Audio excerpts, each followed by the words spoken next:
Red leather, yellow leather, red leather, yellow leather. All right, here we go. Welcome to the Inner Fire Climbing Podcast. I am Jesse Firestone.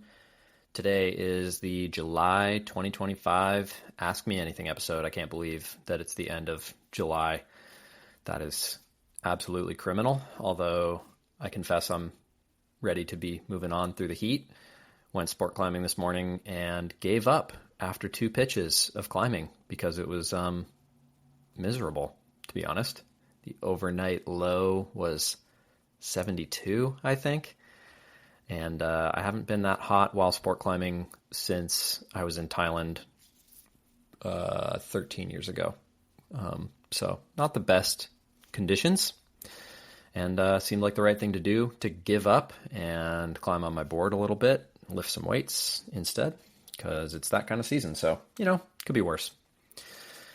Just a reminder before we dive into the questions that the AMA episodes are supported by my Patreon. So if you find these useful, please consider going over to patreon.com/innerfireclimbing and you'll get the right to ask questions here.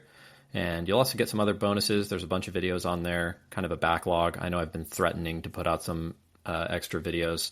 They are coming. I have some gender differences videos coming out, some videos about my home board coming soon. I think I'm going to do a video on foot swapping and, some of these kind of technical things that come up in the AMAs that are a little bit hard to cover via audio. Basically where I'm at with that process right now is I'm finishing up my home wall.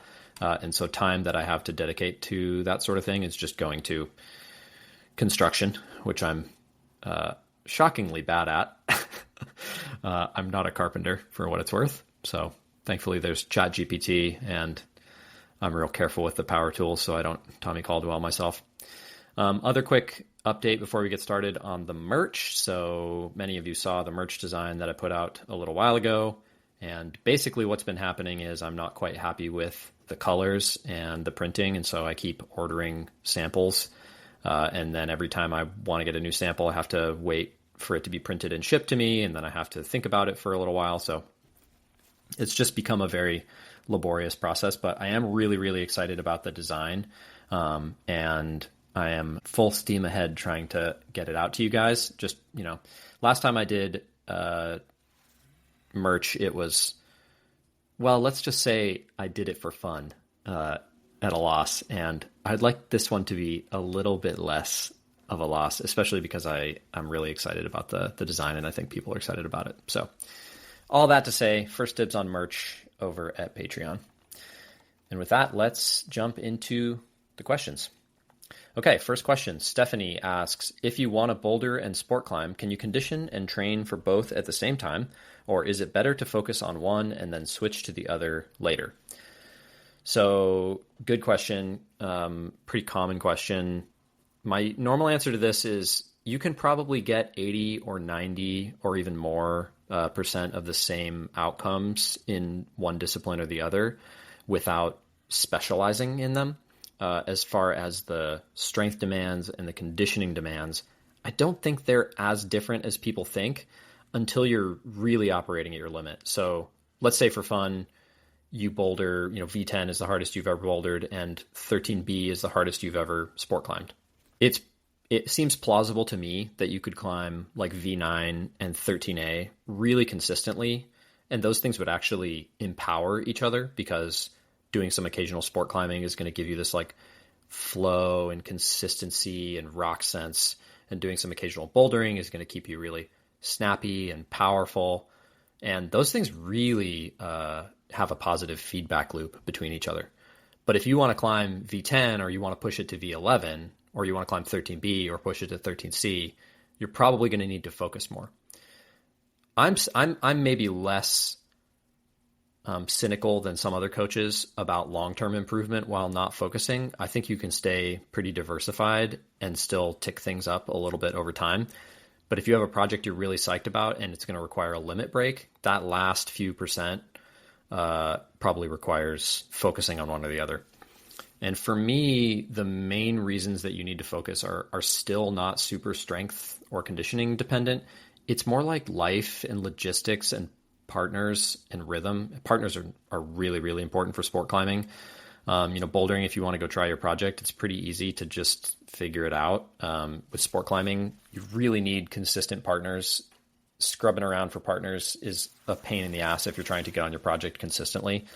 So if it's something you can put down in a couple sessions, that's not as big of a deal. But if it's like a limit break project, you really want to get into a rhythm where you're trying it at least once a week. And, that's just easier when your life is set up, assuming that you're doing that session. And, you get in a rhythm of like what food to bring and what day of the week you do all your meal prep and what partners you're texting on what days and who's usually available when and all that stuff. And if you're not focusing on one or the other, you don't have to have all that stuff quite as much. So can help a little bit. The one story that I'll share on this note is one of my best seasons in terms of my satisfaction was right after I moved to Bend. I moved there in spring 2016, I believe it was. And I was just absolutely overflowing with psych. So Bend has Smith Rock, which everybody knows about. It also has quite a bit of bouldering. And it also has like horizontal roof bouldering, which is not quite as well known. But these three things were so different. And right when I moved there, I was really psyched on all of them. And I wasn't strength training as much at the time, and I was a little younger, so I had pretty high capacity, but I was kind of just rotating between those three things and taking rest days as needed. And I found that I could boulder on the roof, climb at Smith Rock the next day, maybe rest, and then like go bouldering outside and then climb at Smith Rock again. And they were all just feeding into each other, and I was doing really well at all of them. I remember a week where I did 13B, a V10 crimp boulder problem, and made a really good link on my V11 roof project, like on back-to-back-to-back days. I didn't wind up sending the roof for a little while after that, but I remember at that time, that kind of like broke some of my assumptions about how much I could cross-discipline. Just because everything was so accessible and I was so psyched that I could make it work. Maybe not the best, long-term sustainable strategy, but that season was just so fun. I was really following my psych and kind of just waking up and doing whatever sounded the most interesting that day. And that is a powerful, powerful feeling, man. Maybe more powerful than, how conditioned you are. Okay, next question. Duncan asks, have you ever had an anti-flow flow state? Just sent a project with such a busy mind of, quote, don't think I'm doing it or I'll blow it, end quote, kind of thoughts that my body sort of flowed despite how in my head I was. Maybe something to avoid, and I did have this line pretty dialed, but it got me curious if instead of an empty mind, a really distracted mind can achieve a similar outcome. Like I was too in my head about being in my head to distract my body from execution. I love how hard it is to talk about these things without devolving into very subjective overlapping phrases. So maybe an interesting parallel that I have here is a lot of people, when they get into basic mindfulness, they think that the goal of the exercise is to sort of empty their brain of thoughts.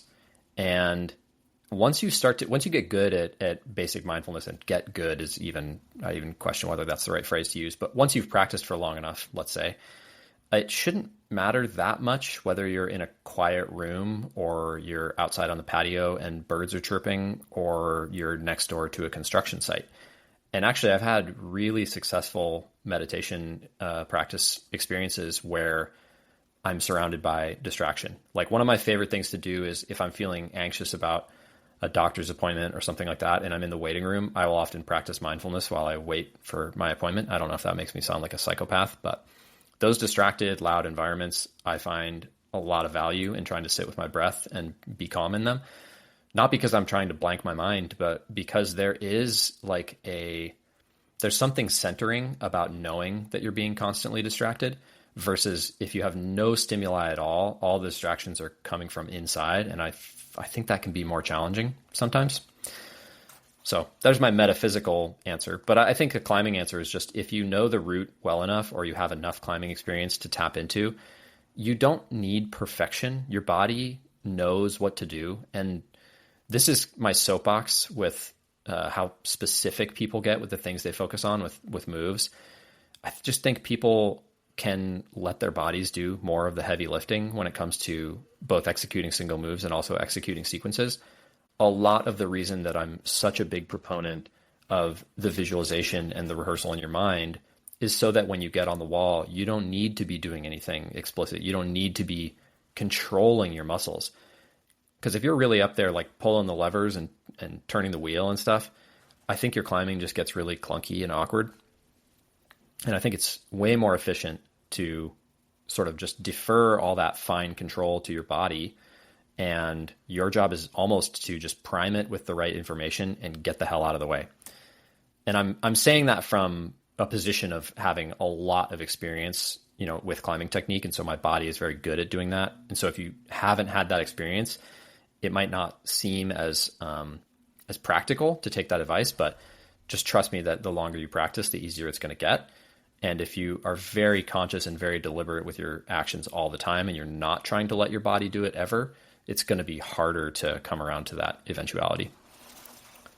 Final note on Duncan's question is it reminded me a little bit of what Hazel Findlay calls clutch in her writings and her podcast.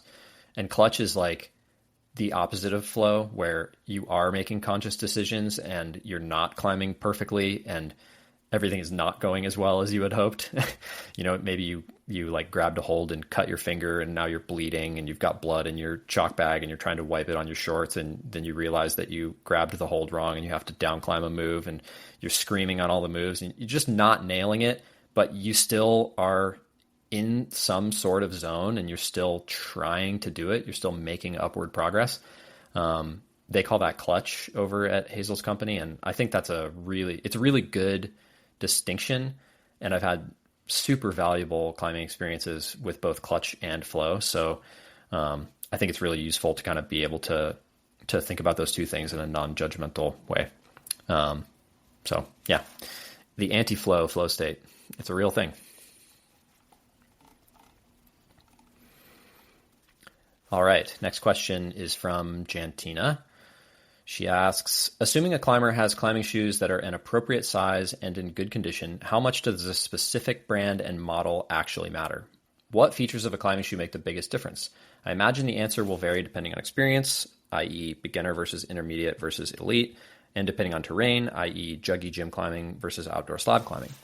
But given the huge variety of shoe brands and models available and the considerable differences in price, I'm really curious about this. On one hand, there's the classic saying, it's a poor carpenter who blames their tools. But on the other hand, most climbers feel like specific shoes genuinely make a big difference. Okay, great question. I think shoes are a little bit of a weak point for me. I'm probably way more in the it's a poor carpenter who blames their tools camp. Again, it feels to me like one of those things where there's a lot of people who have poor footwork but have really expensive shoes. And if you can't be precise with the way that you place your shoes, it doesn't really matter that much how expensive they are. I think that's a totally valid way to think about it. So let's set that aside and kind of answer the question from the assumption that your footwork is at least good enough that it's not a limiting factor on the hard climbs that you're trying to do. In that case, I think the specific brand and model matter quite a lot.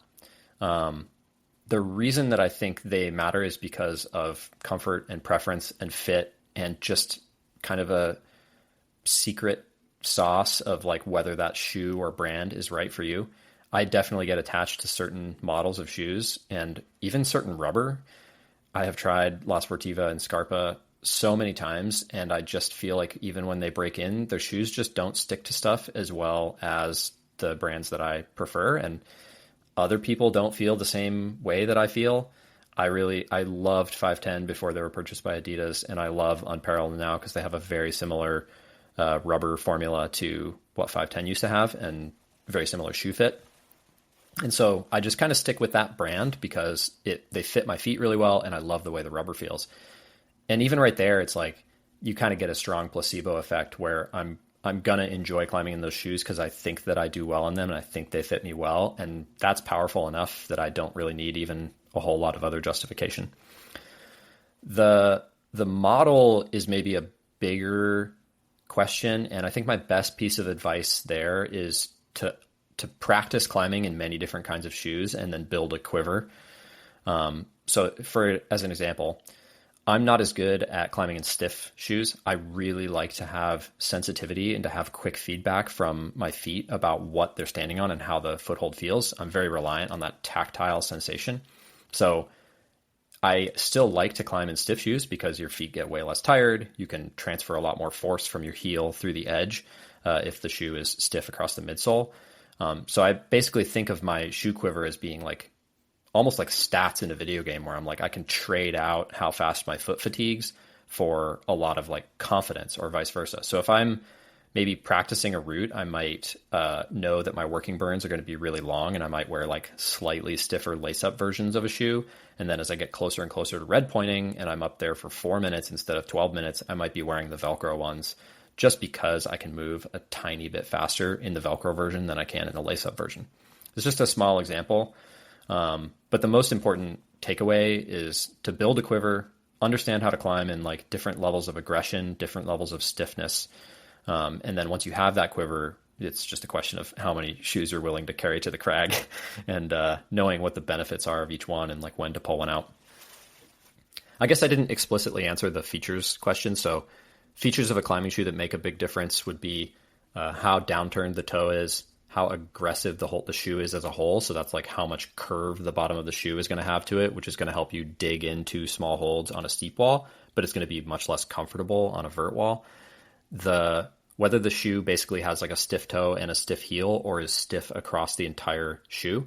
So if you can grab the shoe with one hand on the heel and one hand on the toe and sort of bend it like you were trying to like break a stick, and it just bends right in half, then it doesn't have very much midsole stiffness, and you're not going to get as good of force transfer through the entire foot, but you are going to be able to bend at the foot and dorsiflex more. So those kind of two-piece shoes, I don't know what the technical shoe term is, those shoes that are not stiff across the midsole tend to be a little bit better for me for smearing and moving really fast, and shoes that are more stiff in the midsole tend to be better for edging, force transfer, better for like really intense heel hooks because I can flex my entire foot, things like that.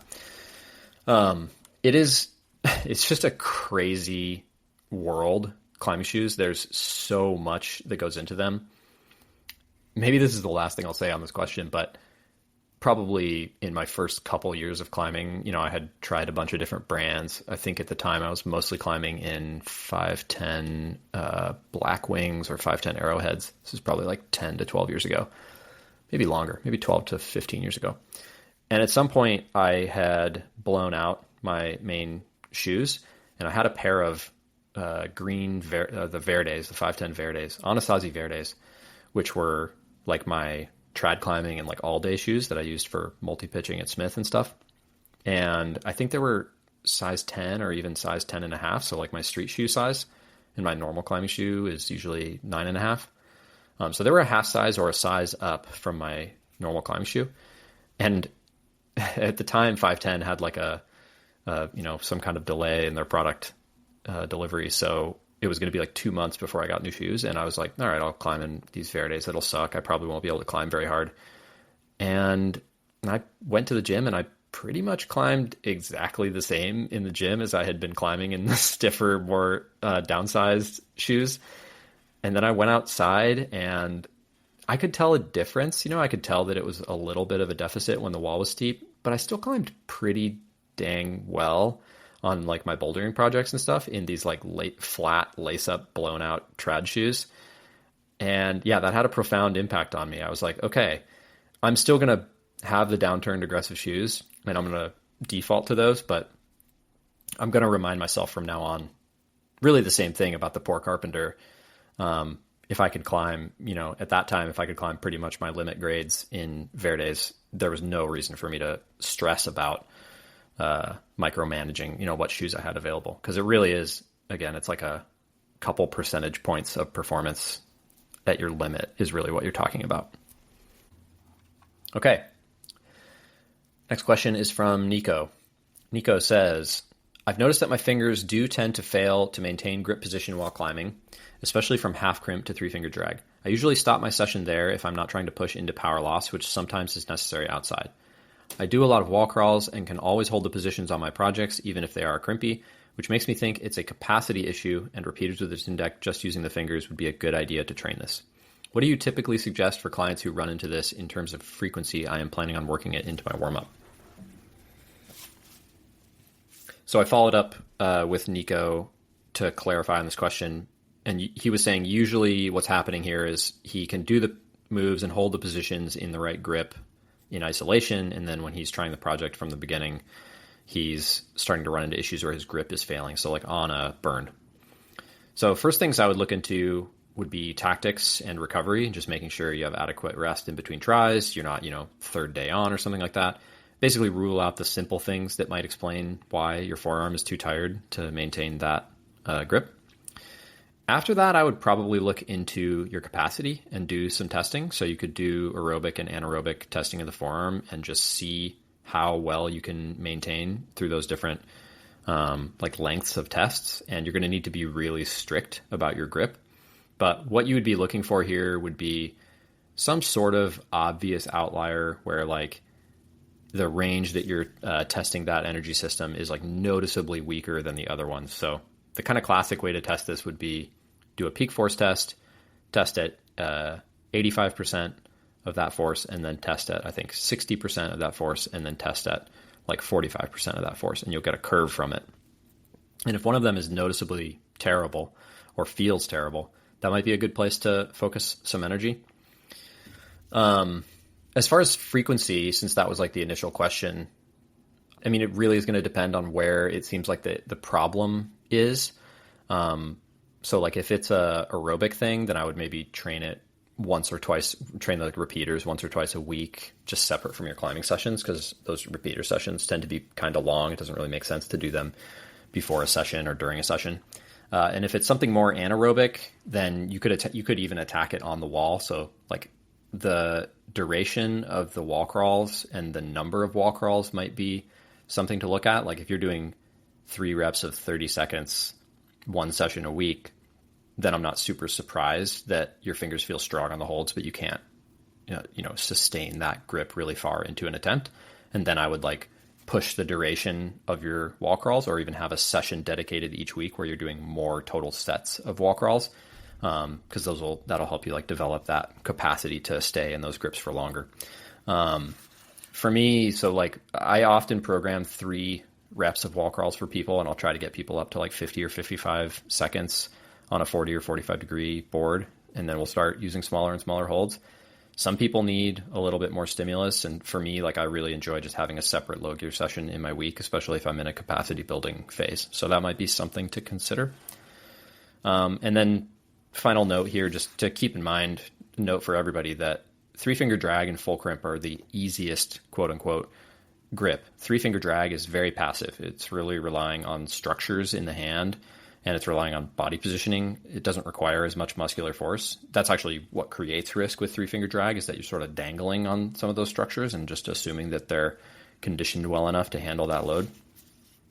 Full crimp is a lot more active, but by bringing everything together, or in kinesiology, what they call approximating the joint, you get a lot of free tension, quote unquote free, to create more leverage. So basically it's a little bit easier muscularly to stay in the grip because you have everything so pulled together. It's really the same thing that's happening when you put your foot into a climbing shoe and it crushes everything together, and then you can put a lot more force through the hold. It's kind of like free tension. But with a full crimp, we're doing that, not using a shoe to hold our foot together, but rather using our tendons and everything to lock all the joints together.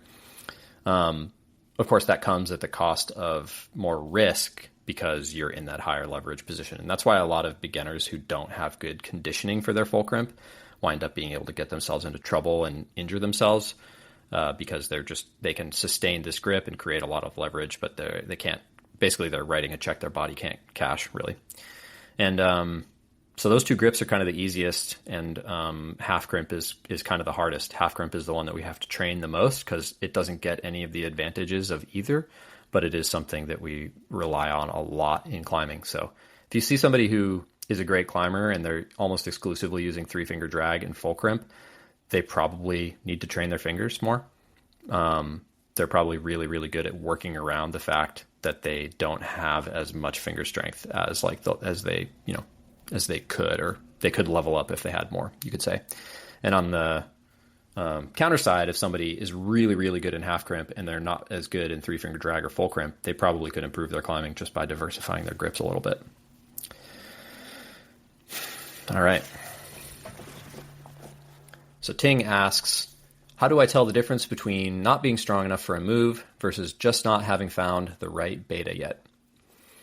All right. I yoinked this question from a conversation I was having with Ting, and because I decided it was worth asking or worth answering on the podcast. I think it's almost always the latter. It's almost always about the beta and the coordination of the move and your tactics. And one way that you can tell that this is true is if you just look at how much you could bench or deadlift or even pull up if you're training those things. Look at how much you could do a year ago or 2 years ago, or extrapolate out to how much you might be able to do in a year or two from now. Most people are improving, a couple % a year or something like that. But if you look at how many different moves you can do, if you're being consistent with your climbing practice over the years, you can do way more complex moves and way more challenging things. And that's one really big sign that it's not just about your body strength. You really need to understand how to apply that strength to the task at hand. And I have some tips for this, but I think just understanding that that's what it's like is the biggest and most important tip. When you can't do a move, don't think that you need to run away and do more training and then come back, and then the move is going to be less complex than it was before.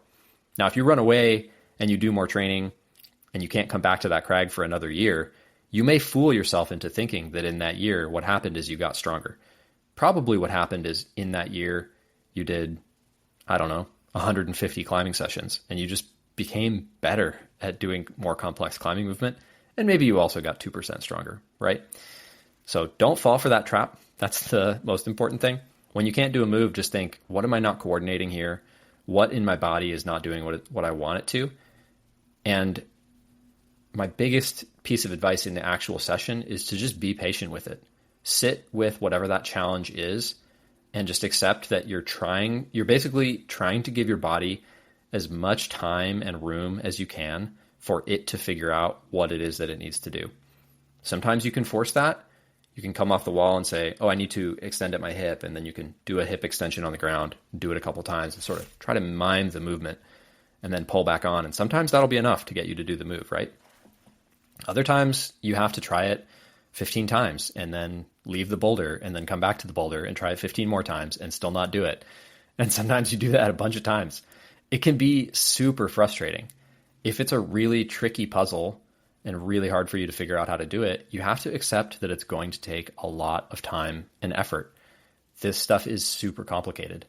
If it was easy to get good at it, I don't think most of us would find it quite as compelling as we do. I think that frustration is a sign that something is working. It's a sign that you're getting better. A little frustration. If you're totally tilted, then that's probably not productive. But a little frustration, I think, is a good thing. So, how do you tell the difference between not being strong enough for a move versus just not having found the right beta yet? I think it's almost always the latter. The one minor exception is, I think with finger strength, it really does matter sometimes, and you can just get strengthed out of a move. You just can't hold a small enough hold. You just can't get enough weight through a slightly bigger hold in order to move your feet or move your body the way that you need to.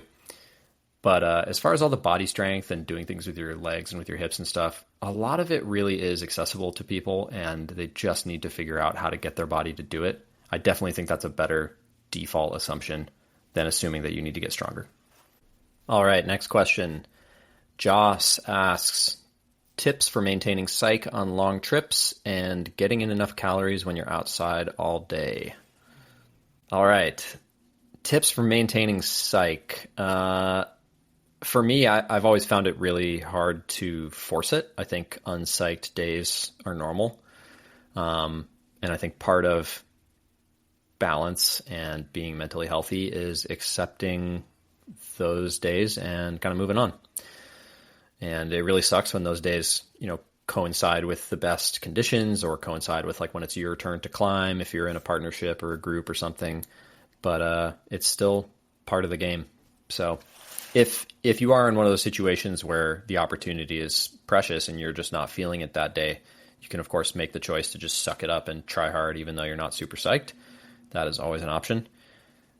Personally, I think I've discussed this elsewhere, but I always feel like I need to kind of earn that motivation. I think motivation and psych are fairly overlapping. And what I mean by earn it is I kind of have to go look at the project or go try the project a little bit, even if it's subpar conditions or I really don't want to. And once I've done that, it gets a little bit easier for me to be psyched next time.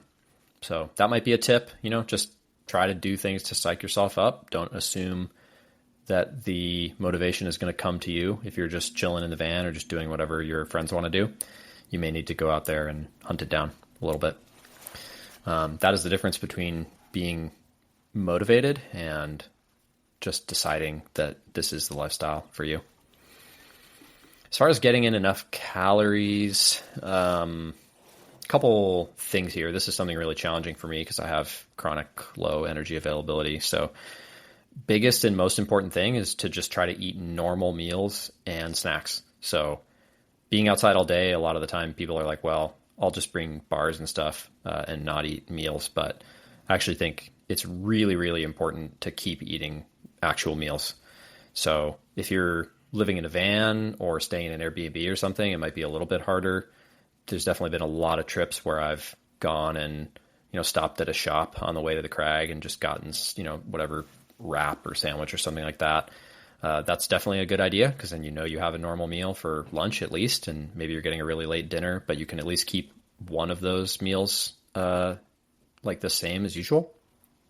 And then as far as snacks, biggest piece of advice is to just bring snacks that you actually want to eat.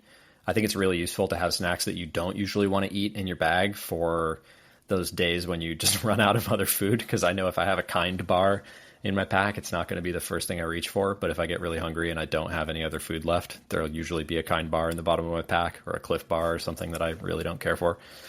But generally I try to bring high calorie stuff, protein bars. I really like pastries for climbing days. I mean, it's not performance food that like, a Olympic volleyball player is going to be eating right before a game, or that like a Tour de France person is going to eat on their bike, but we aren't those people. And for the most part, I think it's totally fine to have a different mix of macros and to eat some butter and stuff. I think it's probably far better to eat stuff that's hyper palatable and that you actually want to eat than to not eat enough food and try to maintain an activity level that's too high for you, especially if you look at the medium to long term and you include sarcopenia and stuff. So yeah, in general, more than you think.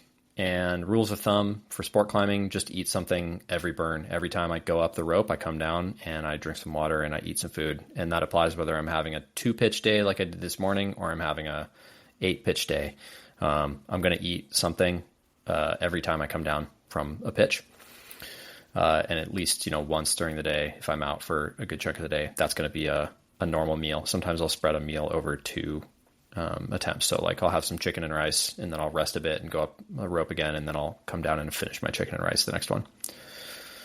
And then bouldering, I try to eat something about every hour. I just try to like pay attention to the time roughly. If that doesn't work, if you're in a group, you can try to just eat something every time you go to a different boulder. Hopefully you're changing boulders reasonably often. If you're staying at the same boulder, then you're going to need to pay attention to the clock. If you really struggle with eating and you're in a group, especially if you're climbing with people you don't know, one good signal can just be every time somebody is eating something, kind of check in with yourself and be like, when was the last time I ate something? Because if you're climbing in a popular area, there's going to be people around and some of them are going to be eating. So, just try to pay attention to that reminder. Best of luck. Save the philosophy for the end. Sam asks, the climbing truths of those who came before seem to wither more each day as we move further down the number line of time. Have those old truths become a product in today's culture, or do they still stand apart? And if there's overlap, how can climbers find purity in a culture driven by likes, green check marks, influencers, and other forces that often replace the internal pursuit with external validation? I like to believe a climber's pure truth can still exist outside all that noise, even if it's just in the small circle of those I've been lucky enough to notice. But maybe that's just wishful thinking, or maybe I've answered my own question. Still, I'd love to hear your thoughts on this. This question made me think for sure. I think this is a modern life problem and not just a climbing problem, because I think a lot of the frustrations that Sam is bringing up here are things that are coming from technology and from social media. Not exclusively. I think there was probably, some social validation and polluting of your extrinsic motivators with your intrinsic motivators and stuff, even before we had social media. But I don't remember nearly as much of that stuff personally. I think it has gotten quite a bit harder. And as more of the climbing culture consists of people who haven't even existed in climbing during a time when there was mentorship and more quietness, well, that's changing the culture over time, So there's just so many new people in the user group who kind of never knew those norms at all. And so those norms are sort of losing their luster or losing their, even just how well known they are, I think is starting to be less of a thing. I think the legends of people like Todd Skinner and Lynn Hill and stuff, those persist. And even maybe the local legends are still a thing to a certain extent. But I feel like a lot of the people who just climb in the gym during the week and have done so for a few years and then are coming out to the crag on the weekend and sort of treating the bouldering or sport climbing a little bit more like consumption. And they're kind of coming out to like consume something and then maybe also share it as part of their self-identity on social media. I do think that can be a very separate and different part of the culture that maybe doesn't include that respect for what came before. A lot of those people might not even be like aware of what came before, so it's not like a judgment against them necessarily. But if you are someone who is still looking for a more pure experience, whatever that means to you, I think it is fraught. I think it's a really uphill battle for sure. I think maybe stoicism is the best answer that I have to this question. Like, when I think of the phrase, how can people find purity? That seems very analogous to me to the one of the primary drives of stoicism, which is to live a life that is consistent with your values and to do things that show great character and show who you are, without letting yourself get crazy in that pursuit. Definitely ad-libbing a little bit what the definition of stoicism is to me there. Sam went on in another comment to say that he wasn't lumping me in as an influencer there, which I appreciate, although I definitely am an influencer. And I think if anybody listens to this podcast, maybe they can understand what I say when, if I am influencing people on some of these subjects, I think that I'm doing good in the world. But definitely being an influencer has only raised my expectations of myself and made it harder for me to feel like I am the same person online as I am when you meet me. I really, when people run into me at the boulders or at the crag, I really want them to be like, oh, wow, he's kind of the same in person as he is online. That feels really important to me. And so in that sense, one part of finding purity for me is just trying to understand who I am and to try to be honest and internally consistent with that every day. Like, I was lucky enough to climb with Sam the other day at a really cool new bouldering area. And I've had a bunch of other opportunities like that, thanks to my public persona and thanks to my reputation as, quote, a good climber, whatever that means. I think I've had a lot of mixed feelings about that persona over the years. I think I feel a lot of pressure, not put on me by other people, but put on me by myself, because I think other people expect me to send and expect me to be strong and expect me to have good mental game and to be really positive and, to exemplify all the tips that I'm giving people on this podcast. But I'm not always that person. I struggle and I bleed on things and I pitch fits and I get super scared and take several bolts in a row. And sometimes that stuff is frustrating because it's happening to me, but it's doubly frustrating because it's not what I expect of myself. And that's the real struggle. Like, happiness is the difference between reality and expectations. And so I find when I'm really letting those expectations of who I should be in the modern climbing world versus who I actually think that I should be and who I actually expect myself to be, when I let that kind of leach into the system, it can really create suffering for me. So I do my best to try to stay true to myself, to try to make climbing decisions that are internally consistent. And that does help me a little bit. Truthfully, I'm way abroad of my notes now, but I've been sport climbing this summer, and a huge reason I think that I've been sport climbing is when I'm bouldering, I really feel like I have a lot of pressure on myself, both from myself and also from other people, to perform and to just do amazing things. And I climbed some of my hardest boulders in the last couple of years, and I know that I can't keep doing that forever. And there's a part of me that's like, well, if the goal is to challenge myself and try to get better, why not take on some of these other things where I have so much more room to grow? And in some way that actually relieves the pressure, even though I'm so much worse at the actual discipline. I don't know if that makes any sense, but it feels relevant to me. Yeah, and I guess I'll try to add a couple practical things if you are someone who's trying to be, pure, whatever that means in this modern world. I really think that the way that you engage with social media is a super important part of whether or not you're happy with who you are and what you're like as a climber, just because social media dramatically increases the pool of people available for you to compare yourself to. So give it some honest thought. And, if you're not getting from social media what you want to get from it, then think about changing your algorithm a little bit, unfollow some of those people you find yourself comparing to. It's fine. It'll all still be there. You can go look at their page if you want to see it. You don't need it in your feed all the time. I know that that's a step that I've taken a bunch of times, and it has added to my happiness for sure. I think I'll end it there before I philosophize any further. So thanks for listening, everybody. Great questions this month. Huge thank you once again to all my patrons who make this podcast possible. This is pretty fun. I think we're on month 6 or something, 5, 6 of the AMAs. And I really appreciate everybody sending in the cool questions and everything. So if you're enjoying it, please go check out my Patreon at patreon.com/innerfireclimbing.